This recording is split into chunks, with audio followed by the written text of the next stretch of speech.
talking a lot about dynamics, group dynamics, individual dynamics, and for me I was kind of thrown into the lion's den, so to speak. I did a lot of restaurant gigs, also did a lot of musical theater where, you know, the audience is watching the stage, you know, they're watching the actors, and they don't want to hear a loud drummer, you know, coming from the pit orchestra, so I had a lot of conductors saying, you know, quiet down, quiet down. And when I got older, I was doing the restaurant gig and get a lot of managers, owners coming up saying, quiet down, quiet down, quiet down. And we were up there going like, this is as quiet as I can play, you know, I don't know how much quieter I can get, but they made us, you know, so we were forced to play quietly. And really when that happened, we were really forced to focus. And that's what, you know, playing with dynamics is all about, really having that focus, that concentration, that awareness of what's going on, not only with ourselves, but with our other musicians. The room that we're in, this is a bigger room, you know, if this were a small place, you know, I wouldn't feel, you know, the necessary need to bang out these drums and these cymbals, you know, so knowing our situation, knowing our room and everything is really key. So getting into individual dynamics, there's a lot of responsibility that we have as drummers. You know, unlike electric guitar, electric piano, things like that, we don't have a volume knob. So it's really up to us to really hold back the reins, use that energy and focus instead of just bashing away. We can really take that energy and we can focus in on what's happening right now and making sure that, you know, we still have that intensity without the volume, which is really hard to do. I mean, it's definitely nothing that comes easily. But it's definitely a good thing to do. So one of the things that I like to do is when I warm up, after I kind of get done with my free playing, and so I'll just take a look at some of my exercises, some of the rudiments. For instance, just the single stroke roll, right, left, right, left. And without trying to go too fast or too slow, I'll find a nice medium tempo, and I'll really push myself in terms of dynamics, how loud and how quiet I can get with just something like that, a single stroke roll.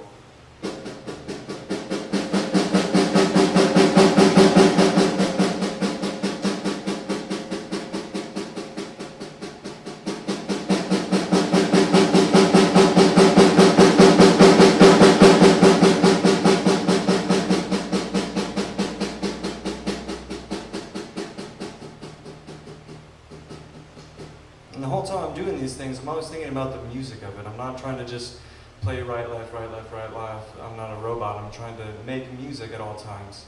And so when I'm doing this, I'm thinking, well, there may be a situation musically where I'm going to be playing this. And there has been where, you know, where I'm in a groove and I'm jamming and all of a sudden it gets really quiet and I just want to do something very simple like that.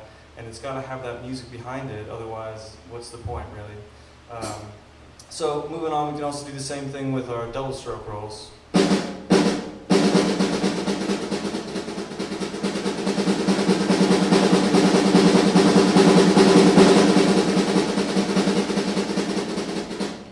And you know, when I'm doing double stroke rolls, single stroke rolls, again, I'm always trying to think about the music behind it, not just the exercise, because you know, we can think about things as exercises, but then it's always going to be in that category in our heads.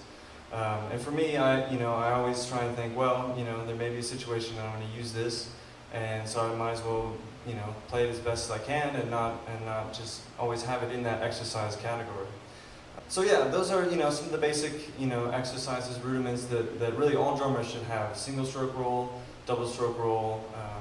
Things like the triplet, which I work on with a lot of my students, and I work on with myself, both just on the snare drum,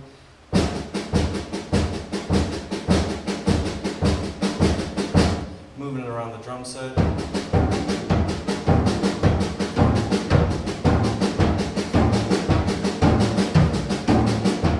Anytime I'm working on things like this, I'm thinking about my points of contact, which is basically anytime two or more instruments hit at the same time.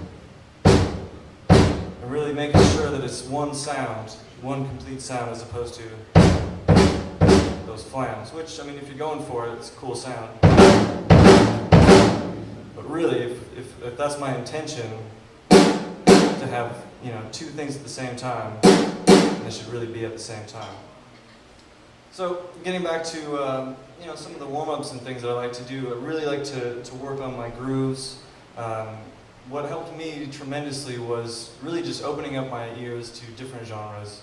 when I was growing up, I did a lot of just classic rock tunes. You know, we were doing Sweet Home Alabama, and, you know, a lot of Stones songs, Beatles songs, which are great. And then I got a little bit older, and a lot of friends introduced me to, you know, jazz, fusion, country, you know, really all sorts of things where the drums weren't always the focus. You know, they're put more in an accompaniment role. And that taught me to really take my own ego into check and say, you know, the spotlight isn't always on the drummer, which is really important because a lot of times it's not on the drummer. You know, it's our job to really bring up the soloist, or, you know, make sure that the singer can really shine and not be stealing away attention and not trying to fit in fills here and there so that we can make us look better. It's really about the music and really making sure that that is the most important thing. So I had a lot of time where I was just, you know, doing this for 2 minutes.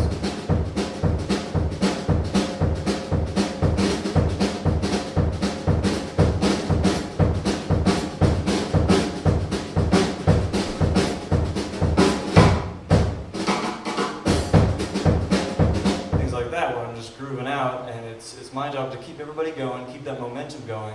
If it's a soloist, you know, I'm going to build it up, help them get to that climax so that when they're done with that solo, we can move on to the next section, you know.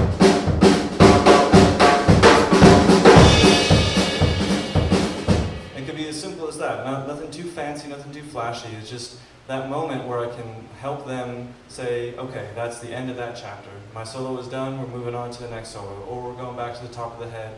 We're going to play the melody again. So that brings me to my next point, which is getting to know the song, getting to know everything about it. If anybody's interested, I have some pamphlets out there. And in that pamphlet, I made a copy of a song called Yeah by Horace Silver, which is a song I used to play all the time, and I love that song.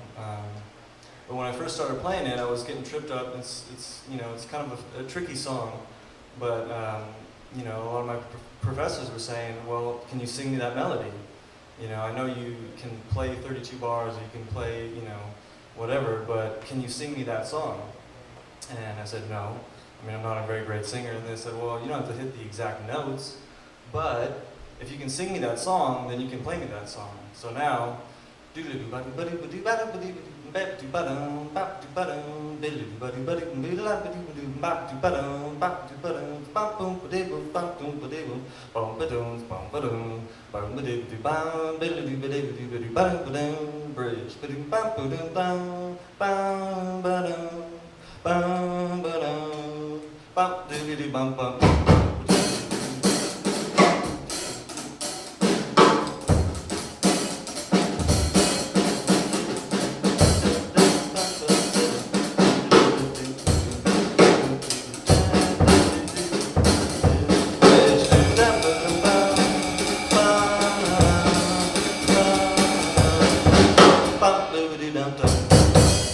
so just by knowing that song inside and out, I mean, I'm not going to be able to necessarily go to a guitar and be able to play those chords, but just to know what's happening in that moment really just helps me know that song, and that way I can play it at any different tempo, any different feel. I mean, somebody may say, all right, let's do Yeah, let's do it with a Latin feel.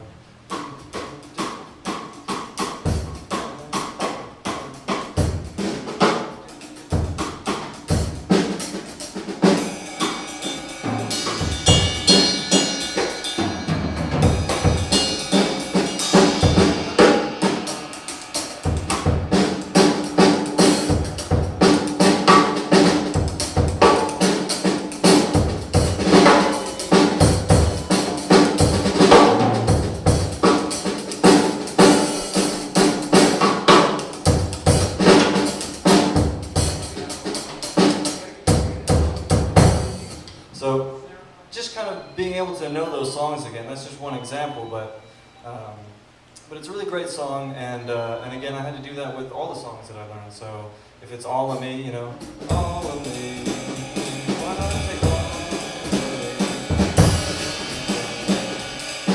I don't know the words, but